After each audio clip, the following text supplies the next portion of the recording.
My laptop screen glowed in the dark, but all I could see was the number 0. My hands shook on the keyboard as if typing harder would change it, as if refreshing the page would magically restore the years I'd spent building that account. My chest tightened, heart hammering against my ribs until I could hear the blood in my ears. She thought I wouldn't notice. She thought I'd just sit there, paralyzed, while she vanished with everything I worked for. She thought wrong. I could still hear her voice in my head, soft, sweet, promising we'd build a future together. The same lips that once whispered forever were the ones that kissed me goodbye before stealing everything I had. I'd trusted her with my dreams, my savings, my life. And in return, she left me with nothing but an empty account and a hollow ache in my chest. But as the rage surged higher than the grief, I made myself a promise. She didn't just steal my money. She stole my trust. And for that, I was going to make her pay. I've never been the kind of man who lived large. No flashy cars. No luxury vacations. No reckless nights throwing money around like it grew on trees. That wasn't me. I was the man who clocked in early, stayed late, and went home with tired hands and a quiet pride in knowing I was building something that mattered. Every dollar I saved wasn't just money, it was a brick in the foundation of the life I wanted for us. Back then, I believed she wanted it too. Her name was Rachel. She had this way of slipping into a room and making it feel warmer just by being there. I remember the first time she laughed at one of my corny jokes, really laughed. She touched my arm, leaned in close, and for a second, I felt like the center of her world. Our life together wasn't glamorous, but it was ours. Late nights eating instant noodles on the couch, her legs curled under her as she told me about her day. I'd watch the way her hair fell across her cheek when she leaned on my shoulder. Simple moments, but they carried more weight than anything money could buy. I worked overtime shifts, skipped nights out with friends, cut back on little indulgences, all because I wanted to give us something more. A house. Security. A future. And every time she'd look at me with those big eyes and say, "You're the only person I feel safe with," it made every sacrifice worth it. She knew about my savings. Not because I flaunted it, but because she asked. She wanted to know where we stood, where we were going. And I told her. Open, honest, believing we were a team. I even showed her the account once, late at night, sitting side by side with my laptop glowing between us. "This is everything I've built so far," I'd said, scrolling through the numbers with a small, shy pride. Her hand slid over mine, her smile soft and warm. "It's not just yours anymore," she whispered. "It's ours." That word, ours, anchored me. I thought it meant security, love, and partnership. Looking back now, I see it was the moment the trap was set. Rachel had a charm about her, but it wasn't the kind that hit you all at once. It was subtle, careful, almost surgical. She could be affectionate without ever seeming clingy, persuasive without ever raising her voice. If I hesitated about something, buying new furniture, going out for dinner, she'd tilt her head, give this little half-smile, and say, "Oh, come on, you know it's fine." And somehow, I'd always cave. At the time, it felt like a compromise. Like love. She gave me warmth and attention, and I gave her the steady life she said she craved. Nights in, mornings tangled in each other, weekend drives to nowhere just to sing along to the radio, it all felt so genuine. I didn't see the way her words shaped my choices. I didn't notice how often she slipped into the driver's seat of our plans, steering us where she wanted while making me believe it was mutual. All I saw was the woman I thought I'd build forever with. When I picture her now, I remember the softness of those nights, the way she rested her head against me and whispered, "Promise me you'll never leave." I promised, of course I did. I thought she was my anchor. But the truth? She was studying me. Testing the edges of my trust. Finding out just how far I'd bend before I broke. And I bent far. Farther than I realized. Because when you love someone, you don't count the cost of what you give. You just give. I gave her everything. My time. My heart. My trust. And eventually, my savings. At first, the changes were small. So small I told myself I was imagining them. Rachel used to leave her phone anywhere, on the counter while she cooked, on the nightstand when she went to shower, sometimes even in my pocket if she didn't feel like carrying it. But then, she started keeping it close. Always face down. Always locked. The first night I noticed, she was curled up on the couch, laughing at something on her screen. I asked, "What's so funny?" She angled the phone away, smiled too quickly. "Oh, just some dumb meme from my friend." I didn't think much of it, until I realized I never saw the screen light up around me anymore. She'd excuse herself more often, too. Little trips out at night, just going to grab some snacks, or, "My sister needs me." The first time, I didn't blink.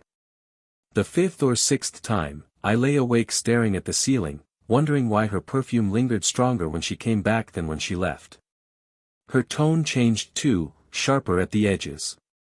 She used to listen to my stories from work, nodding, smiling, interrupting with questions like she actually cared. Lately, she'd glance at her phone mid-conversation, cut me off with, yeah, I get it." I'd stop talking, swallow down the sting, and tell myself she was just tired. That became my excuse for everything. She's stressed. Work must be rough. She'll come back around. But the warmth, the tenderness that once felt endless, it was evaporating. Then came the first real red flag. I logged into my savings account one morning before work, just out of habit. The numbers weren't what I expected. A withdrawal I hadn't made. Just a couple hundred. Not huge, but enough to make me frown. I asked Rachel about it that night, careful with my tone. "Hey, did you happen to use my card for anything? I saw some money come out that I didn't recognize." She didn't even blink. "Oh, yeah. My mom needed some help with bills. I didn't think you'd mind." I stared at her, torn between irritation and guilt. "I wish you'd told me first." She rolled her eyes, brushed her hair back. "It was just a couple hundred. You've got thousands saved. Don't act like it's the end of the world."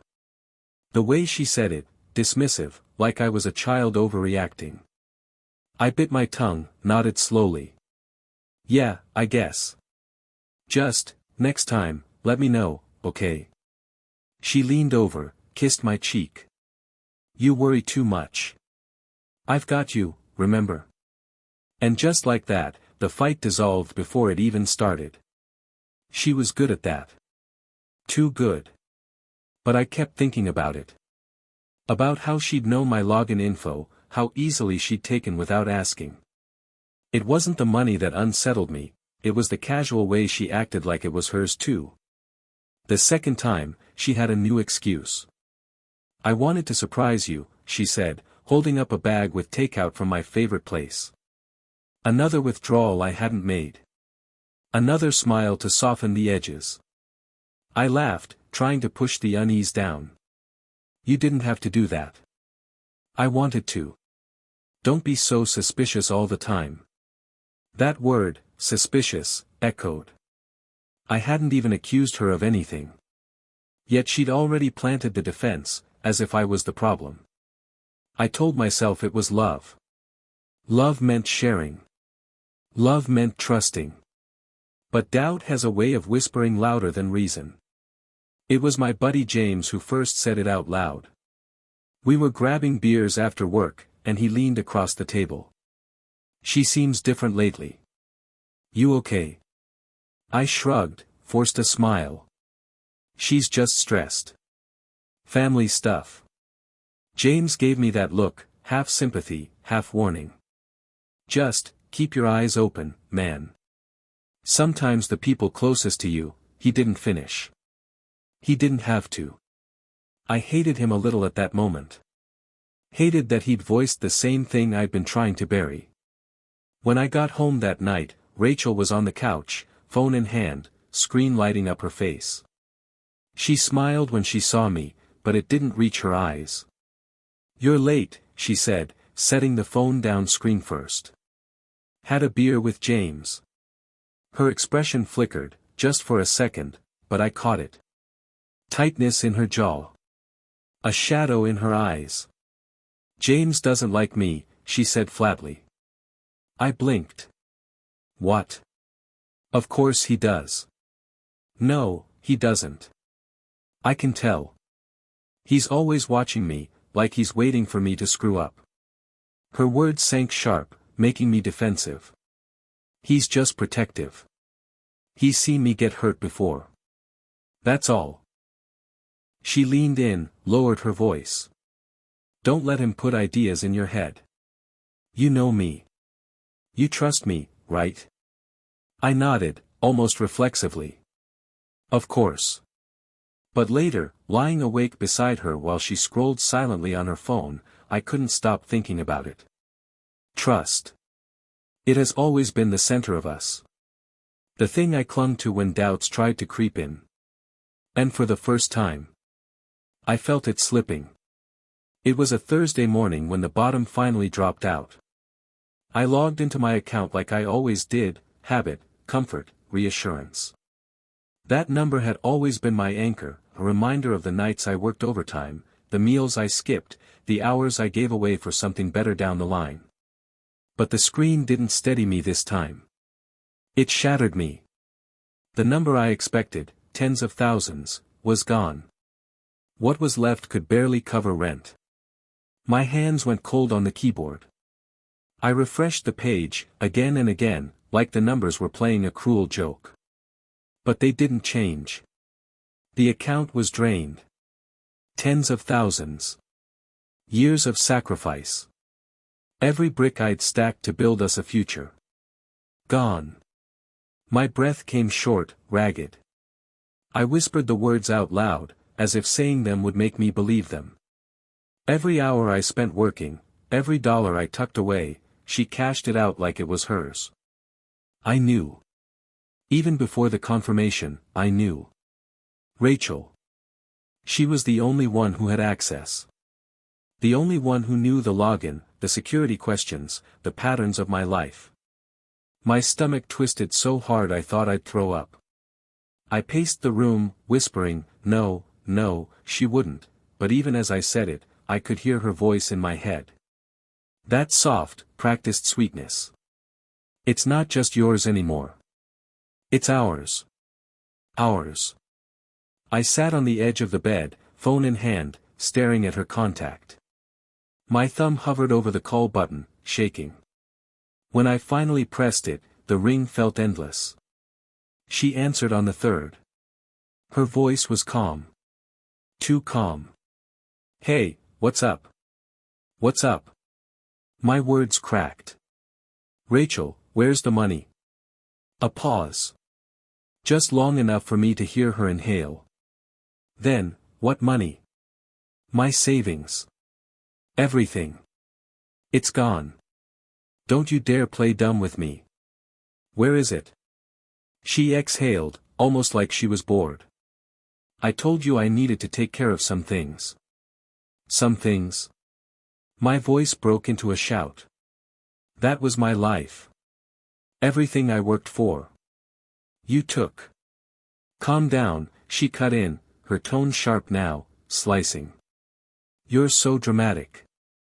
You'll make it back. You always do." I froze. The contempt in her voice. It was like hearing a stranger. "How could you?" I whispered. Her laugh was low, bitter. "Because you made it too easy. You're too trusting. You think people are as honest as you are. But you're not special, you're predictable. And predictable men are easy to take from." The words gutted me. "Rachel," my throat burned. "We were supposed to build something. You said." "I said what I needed to say," she snapped. "And you believed it, like the fool you are." Silence fell heavy. My hands shook so hard I almost dropped the phone. Finally, I found my voice. So what now? You're just going to walk away? After everything? Another pause. Then, colder than before, yes. I am. You'll survive. You always do. Me? I have better places to be. And then, like a knife twist, her voice softened, playful. Besides, he takes better care of me anyway. My blood ran on ice. She laughed. Oh, don't act surprised. Did you really think I was coming home late because of work? You're not stupid. Just naive. I couldn't breathe. I pressed the phone harder to my ear, as if forcing her voice to stop lying, to sound like the woman I thought I knew. But she kept talking. You should be grateful, honestly. I could have taken more. I could have left sooner. But I gave you time. You should thank me. Rage surged hot through my veins, drowning the grief. My jaw clenched so hard it hurt. You think this is funny? I growled. I think it's inevitable, she said. Men like you were made to be used. Workhorses. Providers. Nothing more. I just happened to collect before someone else did.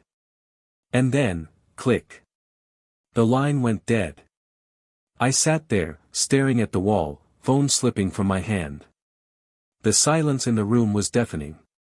Tears burned my eyes, but I didn't let them fall. Not this time. Grief clawed at me, but anger was stronger. She thought she'd broken me. She thought I'd crawl into myself, lick my wounds, and let her vanish. But as I sat there, chest heaving, I felt something inside me change. The man who'd worked, saved, sacrificed, that man was dead.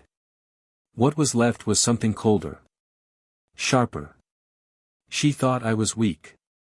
She had no idea what I was capable of. I didn't sleep for 3 nights after she hung up. Not really. I floated through the motions at work, answered emails, made the same coffee I always made, but my mind was elsewhere, focused, like a wound that had hardened into something sharp. Grief was an ugly animal. Anger was a tool. I chose the tool. First step, learn everything I could without looking like a man who'd just been robbed blind. I told myself that sound logic would keep me sane. Compulsory curiosity, I called it.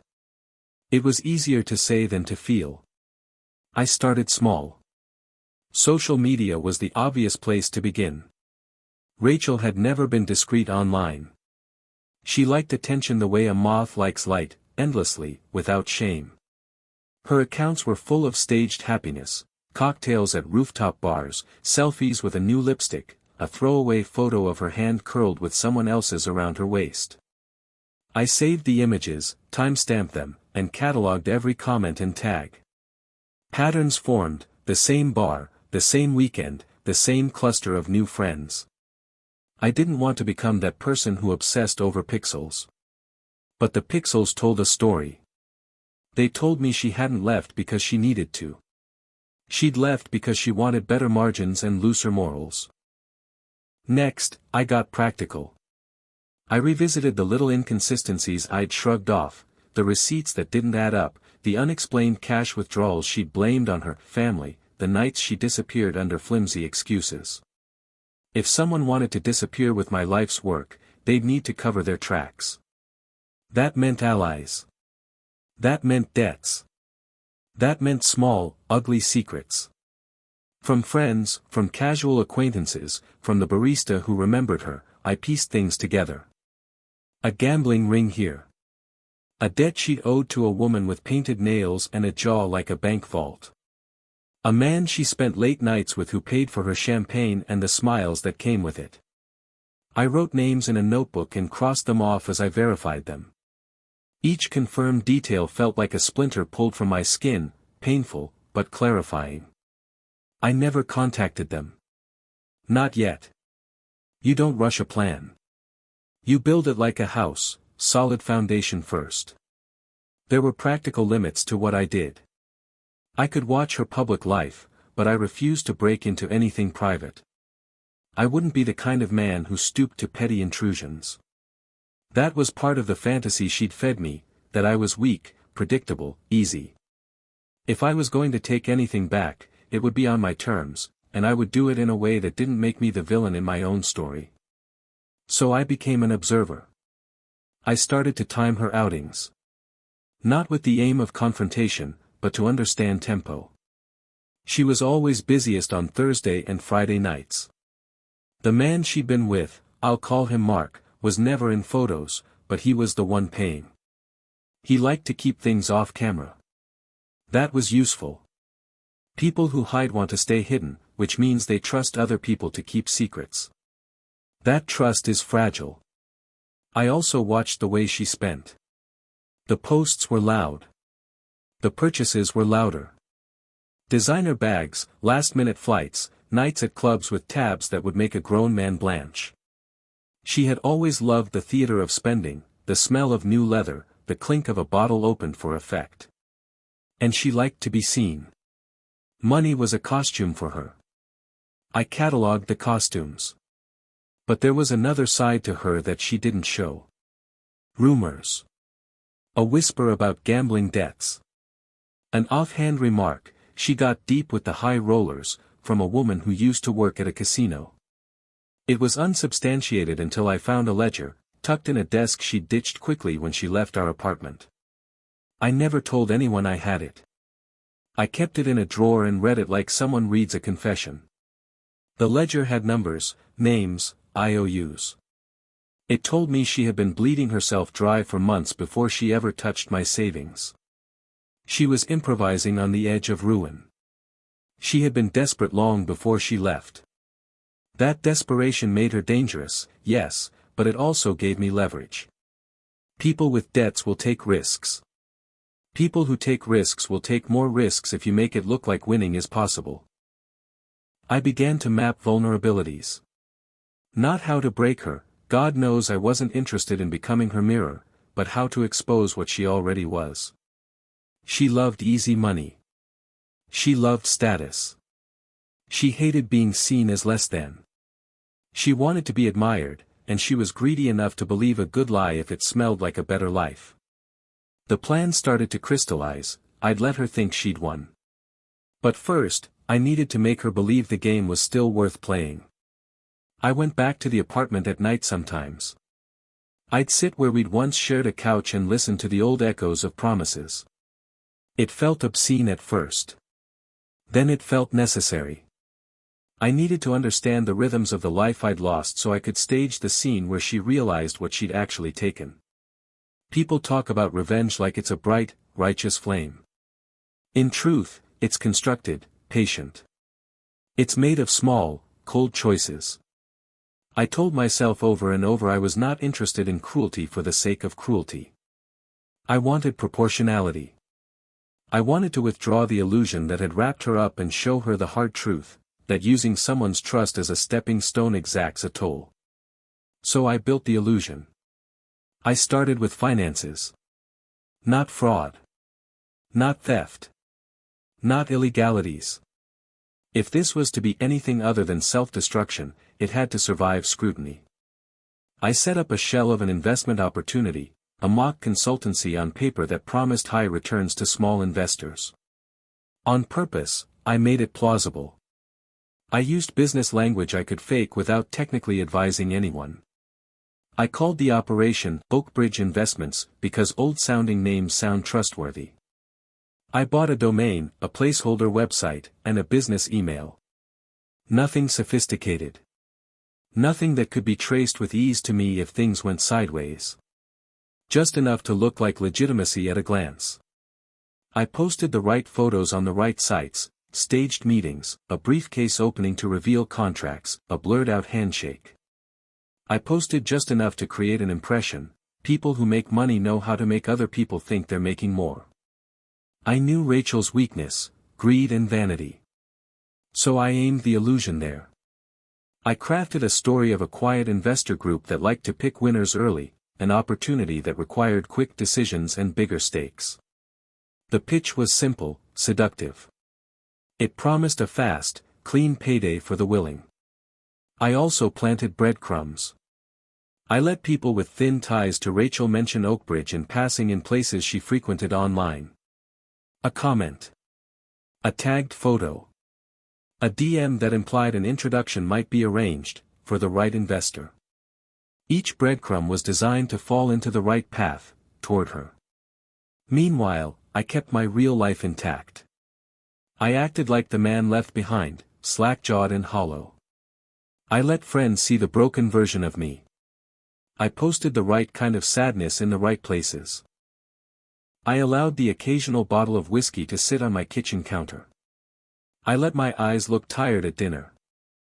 I wanted Rachel to believe she'd struck while the iron was hot, that I was gone, beaten, a non-factor. She needed to feel safe in her victory. Deception is an art. You cannot perform it perfectly without being convincing, and convincing requires living the lie in public. I fumbled sometimes. I laughed when I didn't mean to, I smiled when my face betrayed the plan. But overall, I kept the act as clean as I could. I tracked her responses. She bit. The first time she mentioned Oakbridge directly, it was in a video clip she tagged on a weekend, thinking about new investments winking face, captioned with a wink and a champagne bottle. I screenshot it instantly. Her new circle of friends started whispering about a private brunch with a financial guest. It was exactly the bait I'd laid, public enough for her ego, private enough for her greed. I can see now that there's a peculiar moral calculus at work in these things. I told myself I wasn't hurting innocent people. The Ledger girls, Mark, the high rollers, they had already hurt me. I told myself the world felt fair when it was not fair at all. There were setbacks. Moments when the plan felt like it would crash under its own hubris. Oakbridge didn't always get the traction I wanted. Hosting a plausible backstory on a shoestring budget is harder than it looks. Once, a curious commenter asked for more transparency. I had to engineer a response, a fake newsletter, a phony testimonial at 3 a.m., a stock photo of a handshake. It felt ridiculous. It felt small. But it worked. And when it didn't work, I learned. I iterated. Revenge is iterative. You test, you fail, you adjust. That's the part of me that used to be an analyst's dream, patient, data-driven, remorseless. There were nights I wanted to give up. When the ledger's ink smeared with my tears and the house felt too quiet, I considered walking away. What would be the point? Even if I caught her, could I recover what she'd taken? Could I unbreak the portion of me that trusted blindly? The temptation to let it all lie, to file the hurt in a box and move on, buzzed like an electric hum.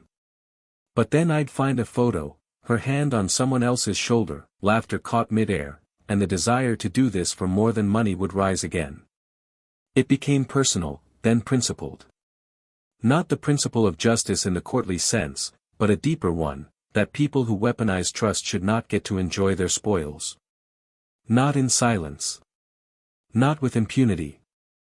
I started slipping legal pressure into the mix.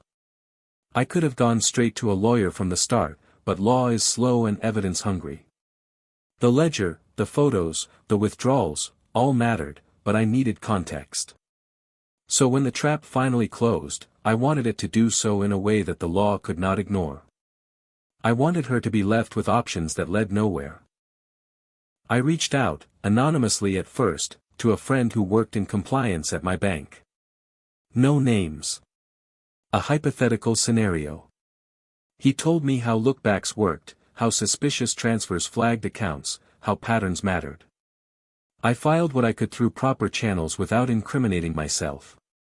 I left breadcrumbs that suggested a larger scheme, then stepped back to watch how she moved. Her hubris was comfortable. She'd spent most of her life convincing herself that a quick plastic thrill was worth the moral deficit. People like that never imagine a reckoning. They imagine momentum. Momentum is seductive. It makes you sloppy. One afternoon, a slow smear of triumph, an email forwarded to her from Oakbridge, seemingly from a junior associate, hinting at an exclusive round of investment opportunities for trusted insiders. She posted a photo of the email, captioned it with a coy, "Time to grow." I watched the way her face lit up in the photo and felt an old tenderness die. As her bets grew riskier, so did my net. I watched her make contact with the woman from the ledger, and I placed a quiet, anonymous phone call that suggested some of her winnings were being questioned. Not a threat. A fact. I let the rumor network do the rest. People who operate in shadows need daylight. Daylight makes them flinch. Every move I made was measured. I never stooped to the level of cruelty I imagined she deserved. I didn't sabotage the man who'd been with her. I didn't humiliate her in public with banners and accusations. That was too easy, and besides, spectacle favors the loud, not the right. The real teeth of the plan were simple: make her believe she could win back everything she lost by doubling down on Oakbridge, let her take the bait until her exposure was undeniable, then let the consequences follow through legal and social channels that had teeth. Still, there were nights when doubt clawed at me. I asked myself if I'd become her. Was my careful deceit any better than the way she drained my bank account under the pretense of love? Did the ends justify the means? The questions were poison. I answered them simply: intentions matter. She'd intended to take it. I intended to reveal. Bitterness hardened into conviction. The man who'd once counted pennies to buy a home became someone who could build a narrative and let the narrative do the dismantling. I became patient like a trap. I learned when to wait, when to press, when to let the other person snare themselves on their own greed. There was one last thing I did before I closed the loop: I wrote a letter. Not to send. Not to post. Just to straighten my spine. I wrote down, in furious, steady handwriting, everything she'd said when she thought I was naive, the soft promises, the dismissals, the laughter when I worried. I wrote down what I planned to do, not as a manual, but as a contract with myself. It read less like a vengeance roadmap and more like a vow. She wanted to play games with my life, I scribbled. I will end hers, not by breaking laws, not by breaking myself, but by pulling back the curtain she hid behind. I put the letter in an envelope and tucked it in the ledger's drawer. It felt ceremonial, absurd, and oddly necessary. It marked the change, from hurt man to orchestrator. From man who believed in forever to man who believed in consequences. By the time the trap was set, I'd thought of 100 endings. Most of them were violent in my head, angry and bright. But reality doesn't reward theatrics. It rewards precision. She would walk straight into her own reflection and see what she truly was. She would find, at the end of her own bravado, that the throne she'd climbed was made of smoke. And when she looked around for someone to blame, she would find me calm, unbroken on the other side of the room, and she would understand, at last, that she had misread me. That realization, I decided, would be the real punishment. She took the bait like she always took the easy thing when it glittered.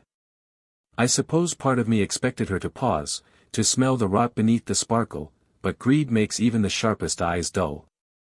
It's a willing blindness, practiced and habitual. She had practiced it on me. Now she practiced it on herself. It started small. A DM from Oakbridge that landed in her inbox like a moth to a porch light. An offer for an exclusive, invite-only round. A private brunch with a founding partner. She posted a story of the email the way people post lottery tickets, smile wide, caption coy. Friend of friends began to whisper backchannel introductions. One of them, a young man in a blazer who liked photos of mid-century furniture, slid into her DMs offering a face-to-face. He sounded useful, polished, reassuring, a voice that suggested other people had already said yes. She called him Mark when she told me about him later, the name warm on her tongue as if it were both costume and lover. She didn't call him that to my face. She used his real name around friends and in social posts. Around me, when we still spoke, she kept him a shade off screen, a private smile that belonged to a life I no longer navigated. Mark was exactly the sort of man who'd been trained to keep secrets. He wore financial language like cologne. He was casual about logistics, wire transfers, verified accounts, quick returns. He suggested diversification in that slick way men suggest infidelity, patient, slow, insinuating. Rachel fell for it because she wanted to fall for something. She wanted not just to be taken care of, but to be transformed by the aura of success. Oakbridge was the mirror she stood in and loved what she saw. She made the first transfer the way people make confessions, dramatic, a little theatrical. I thought about it for one night, she told me, sitting across from me at a bar I'd always hated but now chose because it felt public and safe. Then I did it. She pushed her phone across the table. The confirmation email glowed like a small, obscene star. "It's only a start," she said, smiling like a priestess who'd just given a benediction. "But it's a start, right?" I watched her hands, how they trembled when she scrolled, the way she swore she felt excited. There was a light in her face I hadn't seen since before the ledger, before the lies, before the phone was always face down. It sat there like an accusation. I let her have that light. I let her have the illusion of momentum. That's the cruelty of a good trap, you keep the prize visible until the moment you pull the rug. The next weeks were a blur of posts and private messages. Oakbridge produced small gains in my staging, a mocked-up quarterly statement here, a fabricated testimonial there. The apparent returns were modest at first, enough to validate her decision without sounding fantastical. People are calibrated to trust small wins. They justify bigger risks with them. She justified them with champagne and selfies. Each glint of success fed her into deeper commitments. Mark became her champion. He called late. He praised her choices. He bought her presents that looked less like gifts and more like paid darts, each one aimed at the same target, attention. He was always careful, always measured, and always present enough to keep the narrative going without being too public. He was the kind of man who knows the value of discretion. For a while, he was the perfect complement to the life she wanted to be. And then, little by little, the picture collapsed. The first fissure wasn't spectacular. It was a quiet email from a compliance officer, anonymous, procedural sounding, that asked questions. My friend in the bank had told me that's often all it takes, a question posed in the right language, the right cadence, and people with dirty ledgers start to sweat. The ledger I'd found in her discarded things started to tremble under the microscope. That paper had been a map of her past indiscretions, now it was evidence of present connections. Rachel didn't notice right away. She was busy arranging bigger transfers. She had started to believe that momentum was real and that the next round would wash away the sting of the last. She was wrong. I didn't call the cops. Not then. I didn't rattle her with accusations in public or call her friends. I let the legal process do its slow work because it's effective and because it's indifferent. Indifference has a cruelty all its own, it's a mirror that shows you as you are, with no commentary. Law isn't vindictive. It's procedural and cold. That would be her undoing. When the bank froze the account, she was at lunch with Mark. His hand was on hers, reassuring, when the text came. She showed him the notice as if it were a minor inconvenience. He read it, then glanced at her the way I used to when she asked if dinner tasted good, polite, measured, searching for an exit. "She'll call someone," he said, and for the first time, I heard the thinness of him. It was not a promise. It was a statement of convenience. She didn't call me. Of course she didn't. She called Mark and the bank and the woman from the ledger who'd once given her credit. She called everyone but the man who'd once given her a future. That was part of the lesson. The public unraveling came tidy and neat, the way a curtain falls when a stage manager pulls the wire. An anonymous tip to the right investigator. A matched pattern of transfers flagged by the bank. A face-to-face with a compliance officer who asked the right questions and was unimpressed by champagne-tinged answers. It was humiliating because it was procedural. She had expected theatrics and found bureaucracy. She had expected dramatic denials and tears and a man to fall on his knees and beg forgiveness. Instead she found forms and signatures and a man in a suit who read her a statute. Mark ducked. People who profit from others' lies have a particular sensitivity to risk. When prosecutors start asking questions, so do their partners. The hand that had been warm on her dinner table suddenly became cold and distant. He began to cancel dates with plausible excuses. He returned gifts. He scrubbed his online presence like a man frantically erasing fingerprints. I watched this all happen through screens and whispered reports. I drank my coffee while reading compliance emails and balancing the ledger's numbers in my head. I kept it together in public, answering friends' questions with the practiced calm of someone who'd rehearsed grief into an art form. Behind that calm, my plan clicked into its final sequence. When the officers came knocking, it was not at her door first. It was at the little office where Oakbridge's shell address had been listed. A sting arranged through the right channels and the right evidence. They came with subpoenas and polite male voices that spoke of wire fraud and misrepresentation. The door to Mark's rented office was unlocked. The man they called a partner was not there. Rachel received a call mid-makeup, mid-lipstick, in a cafe that smelled faintly of lavender and wealth. She answered with the practiced lightness of someone who believed money made problems easier. The voice on the phone was flat and precise. "Ms. Carter, we need you to come in and answer some questions about transfers connected to your account." The world constricted around her like a glove. She laughed, then the laugh died. She clutched the phone so hard her knuckles white. People around her noticed. A stranger offered a napkin.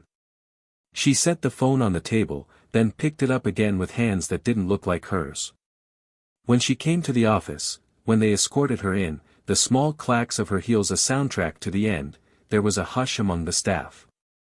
People who had once tagged her in photos looked away. The social currency that had been her armor now made her a spectacle. She was in pieces, not the theatrical kind, the ordinary kind, the kind that holds together until it doesn't. I was there when she walked into the room where interviews happen. I did not barge in with accusations.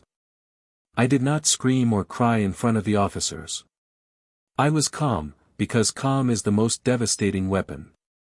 It reads as resolution. It reads as the finality of someone who has come to a conclusion.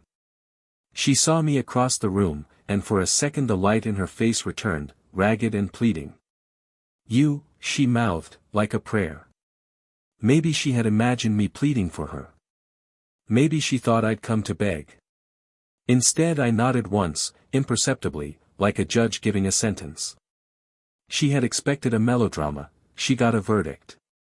The investigators asked her questions that were not rhetorical. They asked for authorization, for receipts, for the names of associates. She offered them stories, frantic, inconsistent, like a woman trying to knit a sweater from smoke. Her voice rose and fell in panic, then steadied with rehearsed lines. "I didn't know, I was misled, I thought it was legitimate." The ledger showed otherwise. Witnesses corroborated some of the patterns. Mark's evasions were recorded. The evidence mapped a path from gullibility to intent, and the path was ugly. Later, outside the building, she slumped against the wall and cried like someone who had run out of illusions. Mark's name was muttered once, and then not again. The world around her, the little orbit she'd maintained with threads of purchases and borrowed time, tore away. The people who had cheered her on unfollowed, deleted photos, scrubbed tags. The applause that had once fed her turned into a silence that sounded like the emptying of a theater after a bad play. I didn't gloat. I didn't raise my voice. I didn't need to. There's a certain cruelty to silence when someone expects clamor. Watching her realize she'd gambled and lost, and that the house would not pay out, was enough. The human face when pride collapses is the most honest thing there is. It is also, for a moment, utterly naked. She called me later that night, from a payphone outside the precinct when they let her make a call. The line was thin, and her voice thinner. "Please," she said. "Please, can we talk?" I listened to the words she'd used on me for years, the softening, the cadence, and felt no inclination to rush to her side.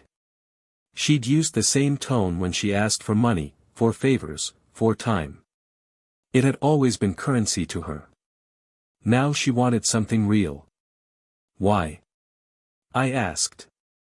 My voice was flat because I was honest. "Why should I?"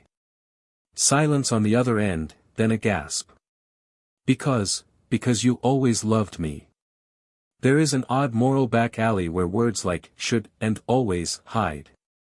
I'd loved her once, honestly, and that love had been a complicated ecosystem of hope and stupidity and generosity. But her love had been transactional for a long time. She'd learned to trade it. I had been the currency. She'd spent me. "No," I said finally. "You learned how to use people. You learned how to take it. You learned how to make yourself the center of a story that wasn't yours to write. You used my trust as a ladder.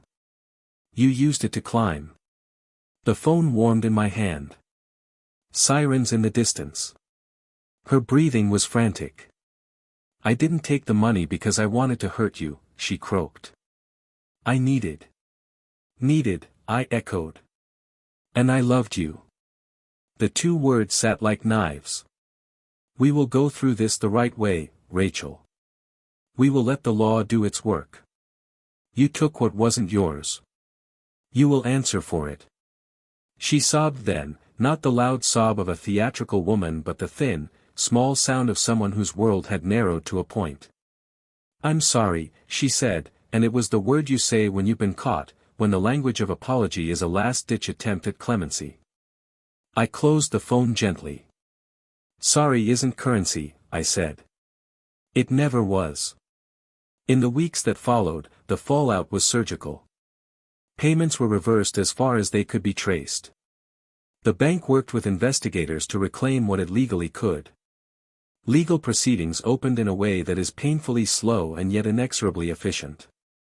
Rachel's name appeared in court documents like a stain that spreads slowly but cannot be contained by cloth. Her friends were called as witnesses. Mark's evasions became testimony.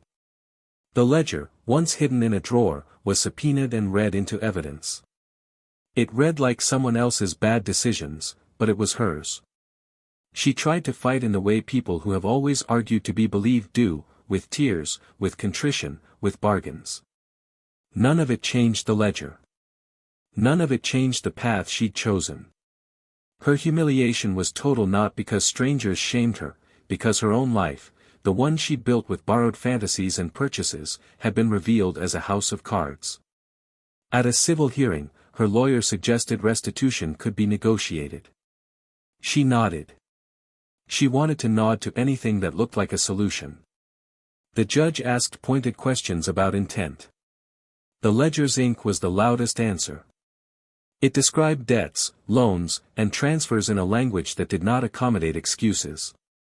People like to imagine revenge as a climactic fight, lights, shouting, a final reveal where the villain collapses in a heap. What I did was less cinematic and therefore crueler. I made her face a process that chewed through her with procedural efficiency. I gave her no theater, no dramatic entrance, no villain's last laugh. I let the ordinary mechanisms of accountability do their work. They are not dramatic, but they are bigger than private wrath. Her reputation, that currency she cultivated as carefully as any designer bag, turned worthless. She lost friends who had been transactions. She lost Mark, who, when subpoenaed, claimed plausible deniability. She lost credit and access. She lost the illusion of being able to rewrite the past into a more palatable narrative. The court of public opinion is fickle, but it's relentless when it starts to turn. I recovered what I could. The bank negotiated settlements. Not all the money came back. Some of it was gone in ways that would never be recoverable. That was a cost I accepted because revenge does not always equal restitution. Sometimes it is corrected. Sometimes it is the demonstration that actions have consequences beyond the private sphere where they were bred. In the end, the most damning moment was not a verdict or a headline. It was the quietness after the noise when she sat in a cheap apartment that no longer had my pictures on the wall and looked at the physical space she had made with borrowed confidence.